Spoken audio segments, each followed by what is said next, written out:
So, hello everyone. Blockchain.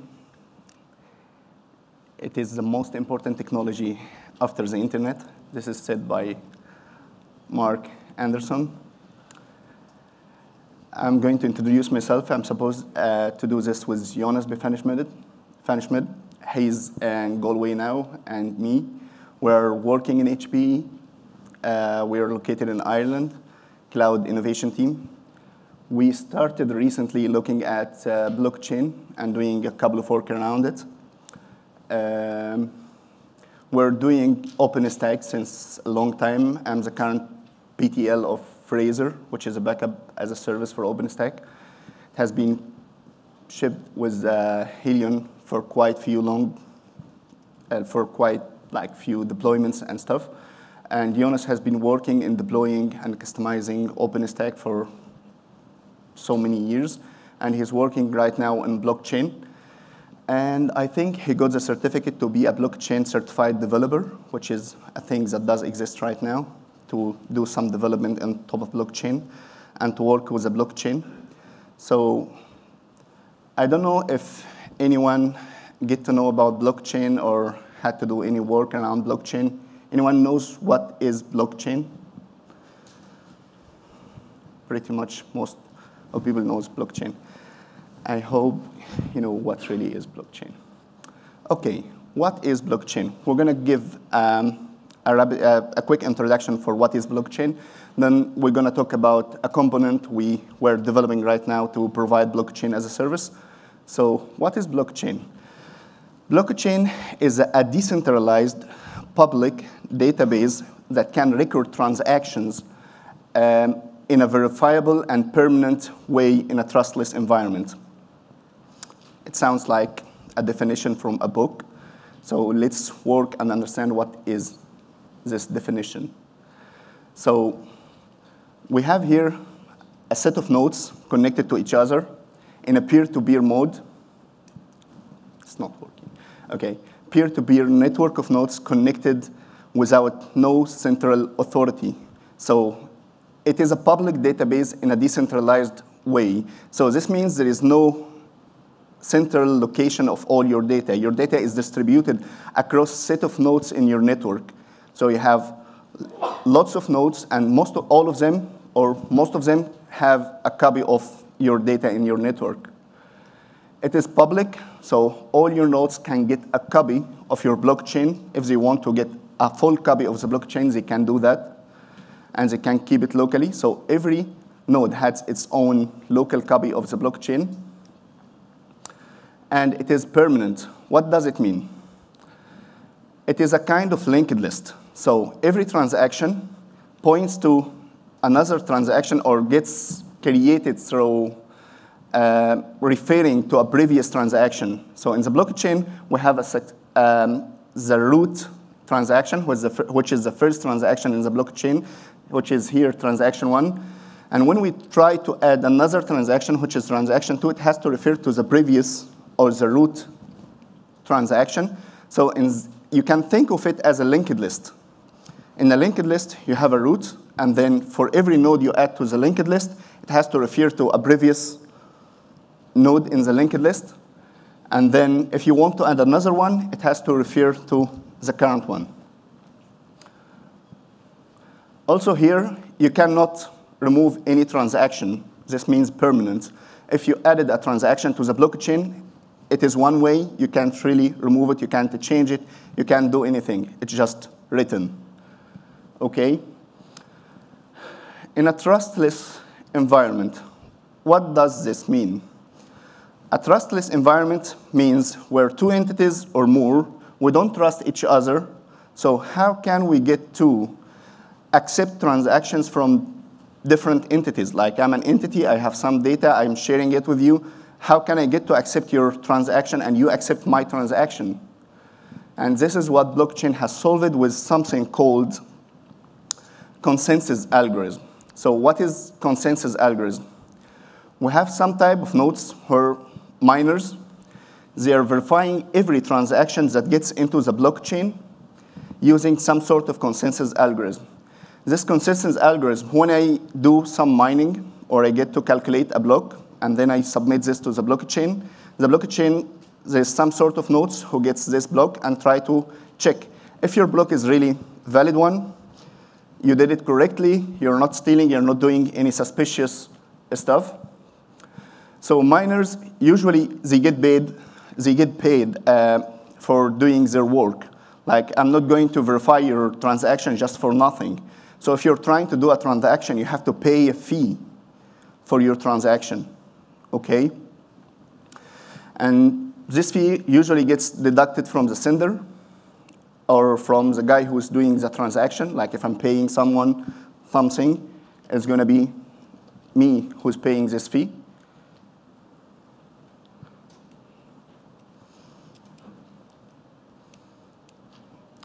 Okay. So one of the biggest examples of blockchain is Bitcoin. Bitcoin is not our topic for today, but it's just one of the most popular examples of blockchain. So what is Bitcoin? Bitcoin is the decentralized digital coin or digital currency. It is created in 2009 by an unidentified pseudonym called Satoshi Nakamoto. This guy just published a paper stating how this concept of blockchain working, and we don't know yet who is this guy or this team, or who are this organization or people. It's just a name who did this. Okay, as of today, Bitcoin has in existence like more than $20 billion. So it's a big thing. And recently, I don't know if you're following the updates about blockchain, it got more than like $7,000 for each Bitcoin, so it's growing. It can be traded for cash, so now you can sell your Bitcoins and get cash out of it. And there's some ATMs, you can even exchange your Bitcoins with cash. Major companies are accepting Bitcoins right now, so if you want to buy some stuff, you can go and buy it with Bitcoins. If you want to buy some stuff from Microsoft, they accept Bitcoin now. Stripe, Virgin, and some other companies, they do really accept Bitcoins right now, so it's gaining popularity. So to summarize what we have a public ledger. You can think of it as a database, as a ledger. It is distributed, decentralized, public decentralized ledger with a consensus algorithm. So if I want to write anything to this ledger, I have to get verified using the consensus algorithm. So it doesn't allow anyone to write to this ledger, and in the same time, it is public, so anyone can read it, can understand what is really in it. And each and every node in the blockchain can get and can keep a copy of the data in the blockchain. And here we have a consensus algorithm. We call this the first generation of the blockchain. And we have some specific use cases for this first generation. So the first generation, decentralized public ledger and consensus algorithm. We have for cryptocurrencies, we have Bitcoin. We have for decentralized DNS, we have something called Namecoin, Namecoin blockchain. And we have for public irreversible database, you can use Colored Coin, which all these technologies available as an example of the first generation blockchain. So now we have the second generation of blockchain, which is the topic of our presentation today. We're going to talk about it. The second generation of blockchain, we have the first generation of blockchain, which is decentralized ledger and consensus algorithm, plus smart contract. A smart contract allows us to execute a kind or a set of code inside the blockchain, and the nodes that gets to execute this code is going to get paid fee or a coin inside the blockchain. So imagine if we have some sort of nodes and I want to send some money from someone to another one. I can use this blockchain or this nodes to send or to do or to calculate or to do whatever using this smart contracts. Let's take an example. Imagine if we have Alice who wants to send money to Bob. So Alice writes a smart contract, and in this smart contract, he defines how he wants to send really money to Bob, and then Alice is going to stake his smart contract and send it with a fee to the decentralized network or to the blockchain. The smart contract gets to the blockchain, it gets verified, it gets executed, and then Alice pays a fee and at the same time transfers the money to Bob. So this leads us to have a kind of blockchains which could be general purpose blockchain or any kind of blockchain. So by smart contracts, we're working now in the second generation. We can do whatever we want with the blockchain. We can use it as a database. We can use it as anything that we can use to execute code or to do whatever.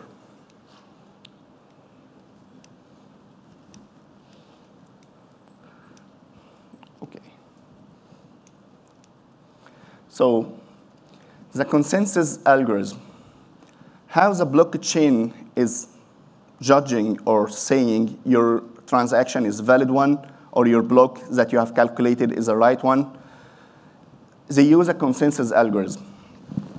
So what is a consensus algorithm? We have 3 types of consensus algorithms. We have the first one, which is proof of work.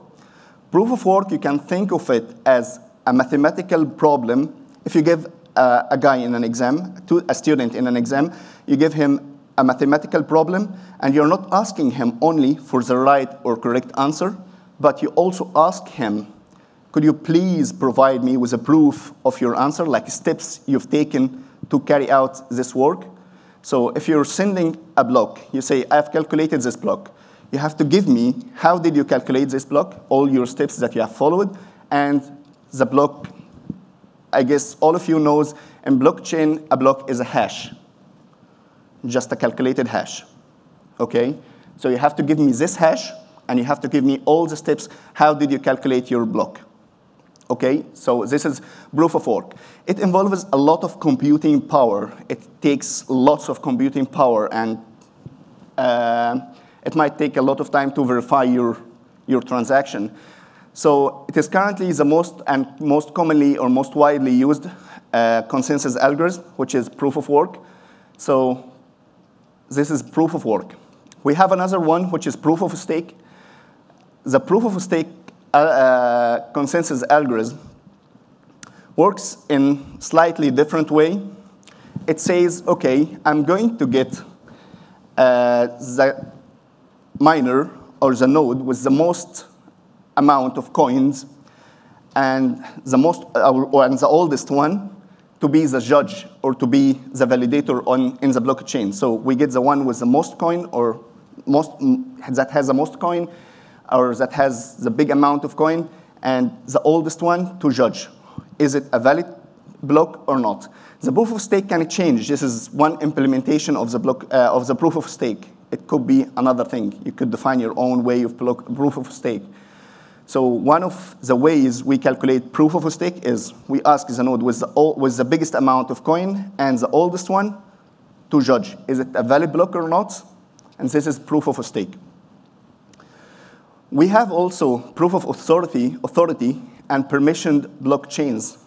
And this is an easier one. We elect some sort of nodes, and we ask them, okay, you are the miners, or you are the one who's going to do the consensus. You're going to verify the block and say it is a valid one or it is not really a valid one.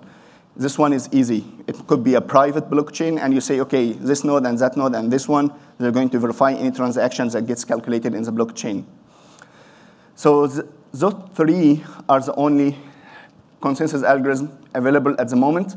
We're going to work on Ethereum, and we're going to show a demo now how we build blockchain as a service using Ethereum. And Ethereum only supports proof of work and permissioned blockchains. As they are working on proof of stake to be implemented, but it's not yet there, not there yet. So examples of the second generation of blockchains, we have Ethereum, we have Corda, or R3, we have Hyperledger. They can run code which is not controlled by anyone, and this code is tamper-proof. It means no one has changed it or played or doing any suspicious stuff with this code. It could be high level, could be applied to high level use cases, transparency, low trust environment, replacement for legal contracts. Yeah, you can have I've seen an implementation of a blockchain in a bank, and they're using this for a kind of legal contracts and legal issues inside the bank itself. So they applied and they have a platform where they do that kind of stuff. And also payments. Still, you can use blockchain for payment, which makes more sense. So let's summarize what we said so far. Blockchain is a decentralized peer-to-peer system. It has a strong encryption to have all this communication done. It has a distributed database or distributed ledger. It is irreversible and tamper-proof. Okay. If I'm very fast, just ask me to slow down. Yeah. Question. You said that it works in a trustless environment, but also like proof of authority requires that just trusting the node that was like the authority. Is it like? Yeah, I'm going to answer this, but in the question section, if you don't mind. I'm just saying, if I'm talking too fast, just ask me to slow down for the time being, okay? So I'll just answer this later on. Okay, so our topic of today, which is blockchain as a service. What is blockchain as a service? Does it really make sense to have some sort of blockchain as a service? Well, we thought it could be. We have this new component, which is open source, and it is available right now. I'm going to point you to this code. It is available. It is called Catena. It means chain in Italian. We just were choosing this name. We said, OK, let's find a nice name. We couldn't, so we said, let's go with the Italian translation of chain. It's named Catena. So what's Catena? It's a framework that simplifies the usage and deployment of private blockchains on different platforms. It supports private public clouds per metal containers. This is what we aim for. It doesn't support really all of this right now, but it supports some of them. It supports at least private and public clouds for the time being. Containers are work in progress. We're working on containers to get you to deploy your blockchains on containers. And per metal could be supported somehow using the private techniques. I'm going to explain all this right now. So it supports, as I said, different cloud platforms, OpenStack and Azure for the time being, and more to come later, like AWS, Kubernetes, and Google Cloud. It is not production ready yet. We're doing so much changes. If you're integrating and like supporting all this kind of stuff, we're trying to get to fix not the architecture, like the core of Catena to support or to be flexible enough to provide the flexibility to support all these without changing the core that much. So that's why, and that's what meant by it is not production ready yet. It works, it does a job, but if you have a version of Catena, it might be changed in a couple of months, a couple of weeks, because we're changing a lot. So Catena, what it currently supports from the blockchains, we support Ethereum. In Ethereum, we support proof of work, and we support proof of authority. So these two consensus algorithms available in Ethereum, or Ethereum supports. We couldn't support proof of stake because Ethereum doesn't support proof of stake, so we cannot support something that does not exist. We're an automation platform, or we're a framework to deploy your blockchain. Cloud platforms, we support this on OpenStack, and we're going to show a demo on this right now. And we support Azure, if you want to deploy your blockchain on Azure. So what Catena is doing for you?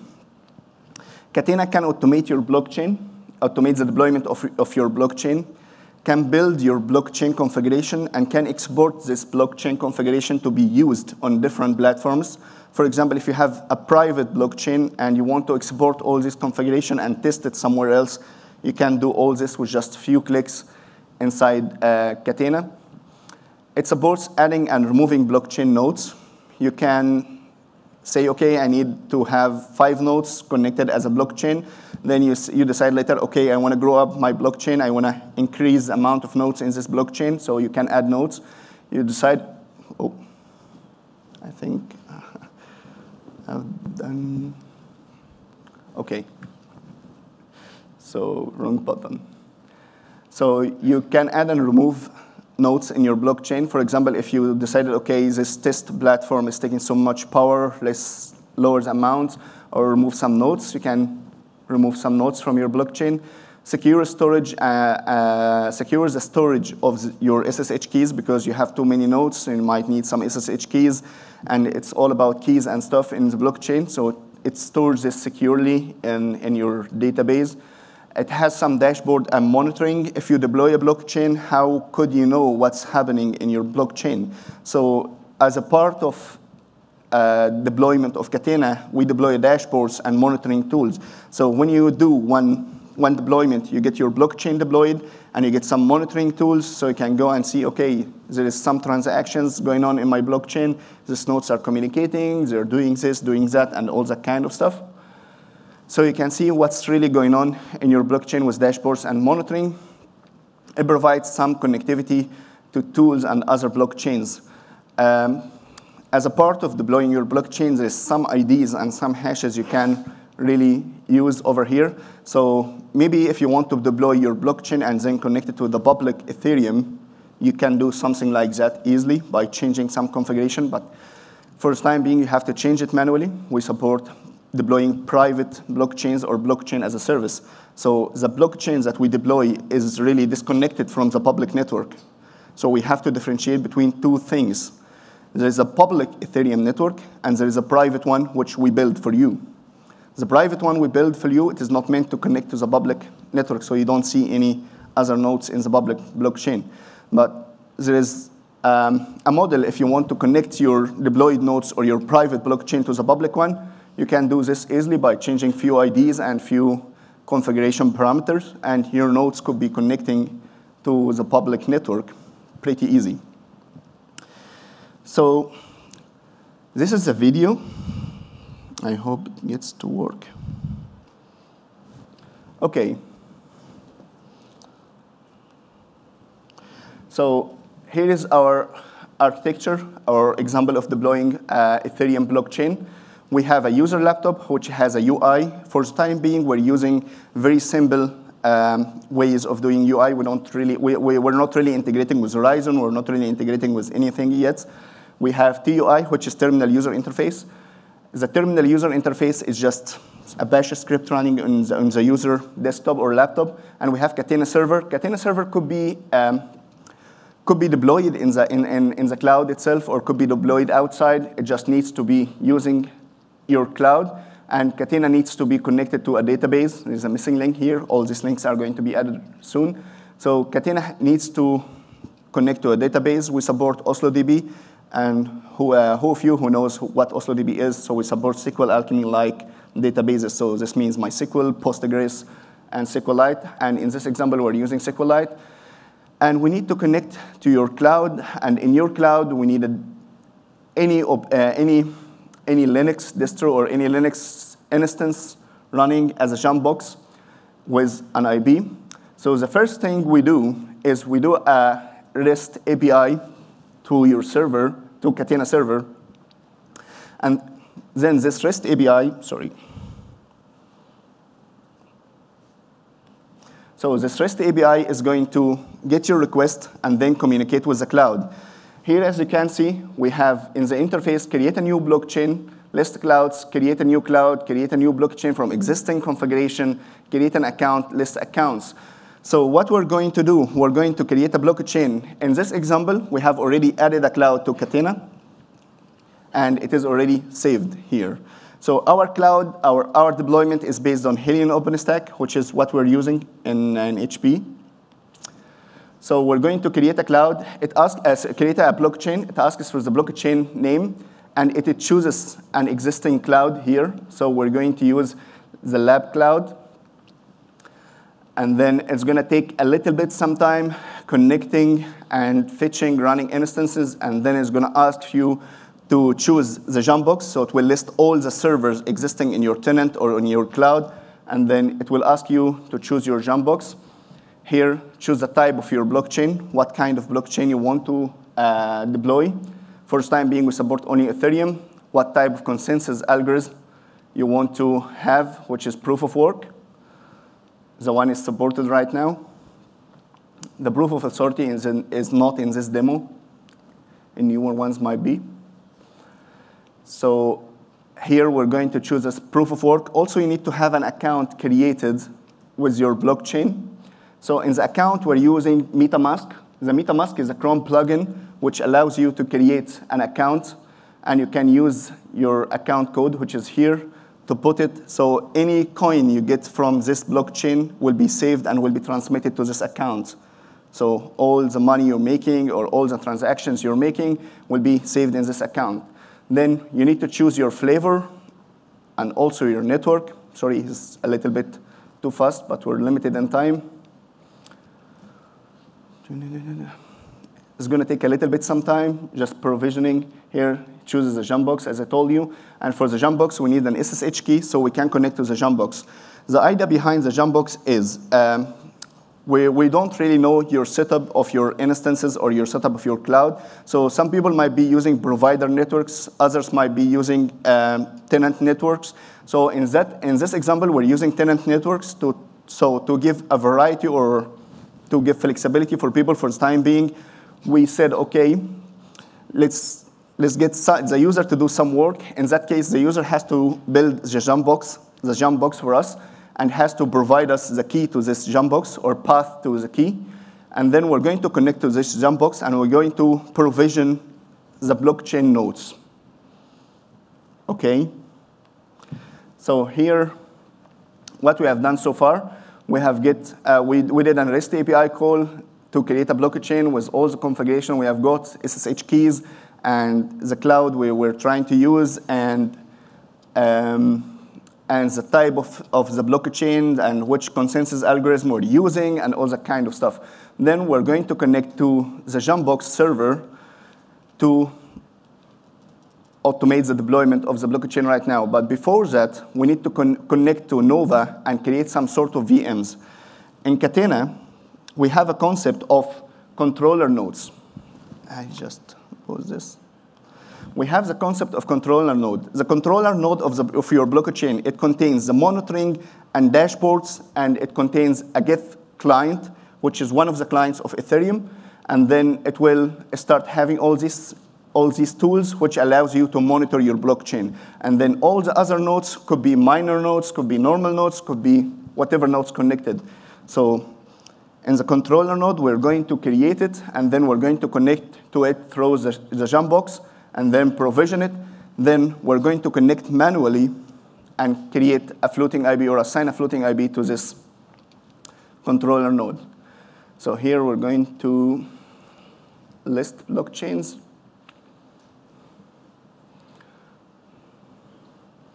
Here's our demo. Then we're going to add a node. When we add node, we have only one type of nodes available, which is the minor nodes. In the meantime, what we're going to do, we're going to go to the controller node, which got created by Catena. We're using an image name called Catena.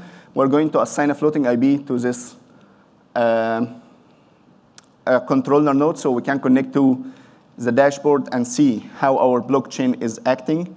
I don't know who of you know the Ethereum stats, where you can see all nodes connected to the public Ethereum network. We're going to build something similar, but it's private. So it's only you and your nodes can connect to it. So just taking some time.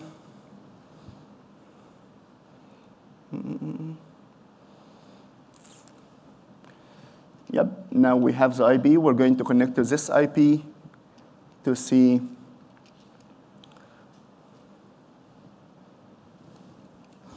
So this is the interface you get once you deploy your own private blockchain using Catena. Here, as you can see, there is only one node, which is a demo controller added to the blockchain, and it is doing nothing. There is no blocks available in the blockchain. There's no transactions. There's nothing. So you have your own blockchain, but there's nothing literally, and the map shows nothing. So it's only one node connected to the blockchain, and there is nothing literally happening in this blockchain. So what are we going to do? We're going to add a node. This node acts as a miner, so it's doing mining, trying to find new blocks in your blockchain. And then this node will connect, and we're going to see this through the interface. Okay? So the only type available is minor. Choosing flavor, name of the node.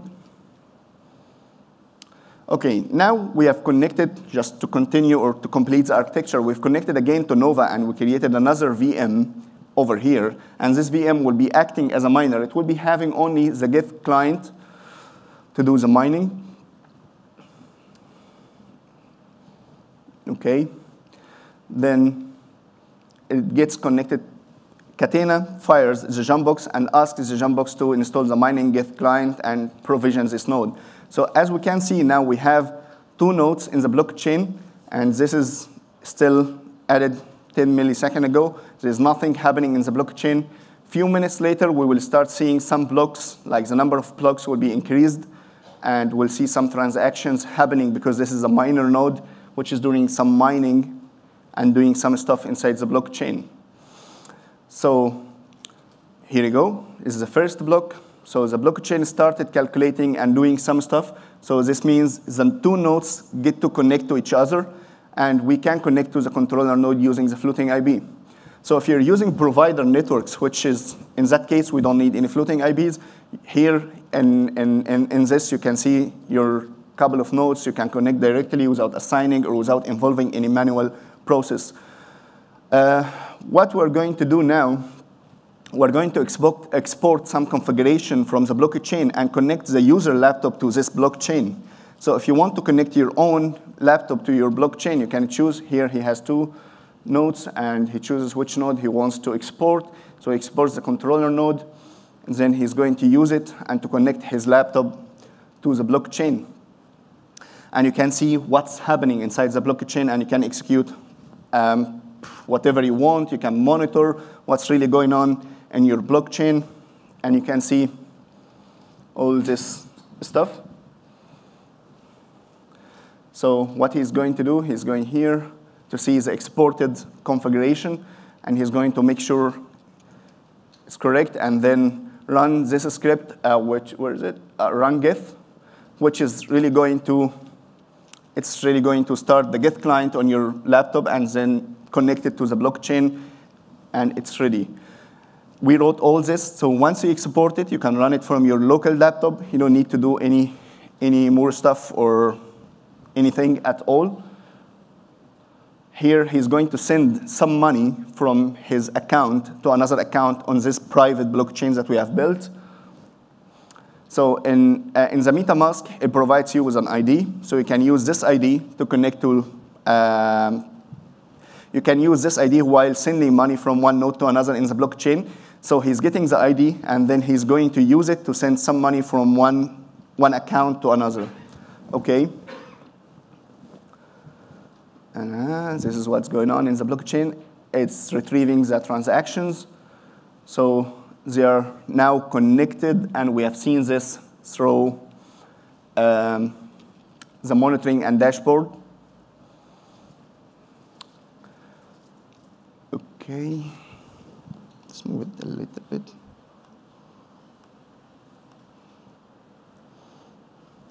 Now we have seen here a number of blocks we have calculated. We're doing really some stuff. So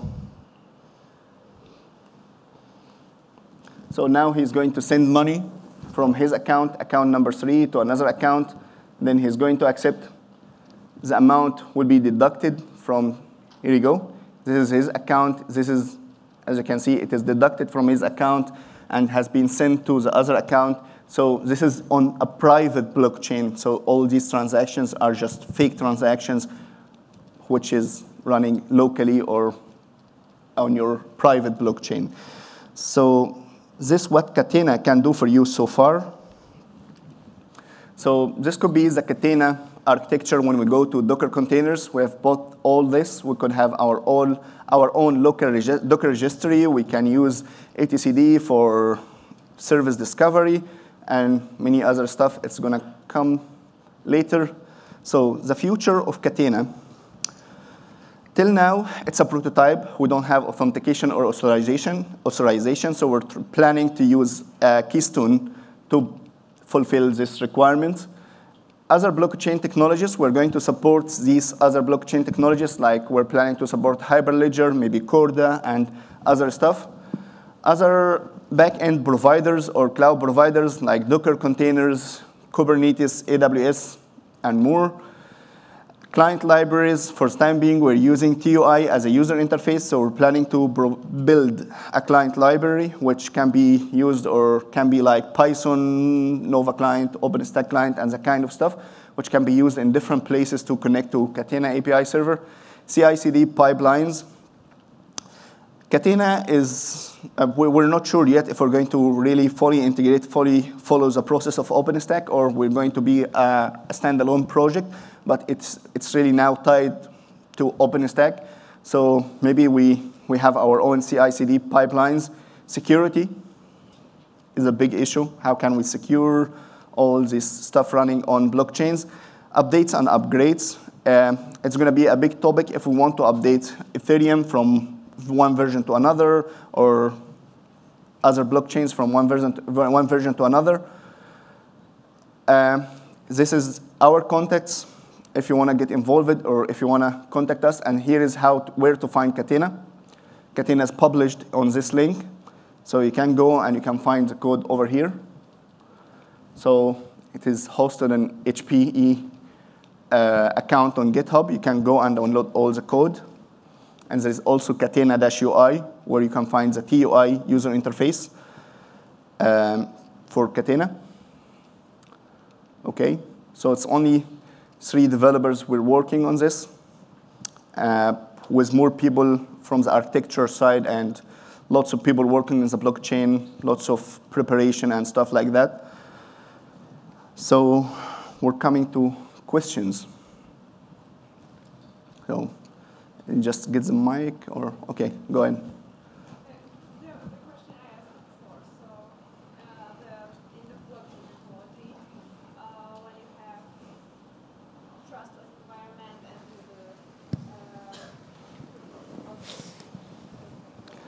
Yeah, okay, so we're 2 different entities. We want to share some information, but I don't trust you and you don't trust me. I can give you my data. We're putting this data public, but I don't know if you can get access and you change my data, and you don't know if I can get access and change your data. So we're using a consensus algorithm which says, okay, this block is verified and it is valid and can be added. So this block could be me modifying your data. So if I try to modify your data, the consensus algorithm will say, okay, you're not allowed to change or modify this data, and will provide you like a kind of log or who did what and all that kind of stuff. So it's trustless. I don't trust you, you don't trust me. We agree on a way, how can we add blocks to this blockchain? This is what meant by consensus algorithm. yes, but proof of authority Mm-hmm. assumes that some nodes are like trusted. Yeah, proof of authority, yes, it is proof of authority assumes some nodes are trusted. We agree on these nodes. And we say, okay, 2 nodes from your side, 2 nodes from my side. We agree on an algorithm, on a way to judge this. So we agree in the first place, you know, before we do anything. Another question? Thank you. Yeah. Sorry, I can't hear you. So when you spin up a minor node, the Yeah. host selection is random. Is there any, like, if I have a host with dedicated ASICs connected that I actually want to, is there like a host affinity concept in there? Or? Oh, you mean like the host selection from the compute nodes? Yeah, when I spin up like a mining node, I wanted to Yeah. go on like a dedicated ASIC host. Yeah, well, for the time being, what we have right now, it's still prototype, so we don't have everything fulfilled. What we were going to do, we're going to add more features, support more features to give the user more flexibility and so on. Also, this answers the a question I asked it to myself a long time ago, which is, how can we support permittal? I think we can support this through Nova compute and all that kind of stuff with Ironic and all like your something OpenStack like setup. PCI pass-through for VMs? Okay. Is that Exactly. planned in the works? Well, for the time being, we're trying to publish it. We're trying to get it open source, and we can get more contributors, and we can add lots of stuff to the plan. But it is easy to fulfill, so we can add it easily to the plan. Thank you. Any other questions? So, thank you, everyone. Thanks. Have a nice day.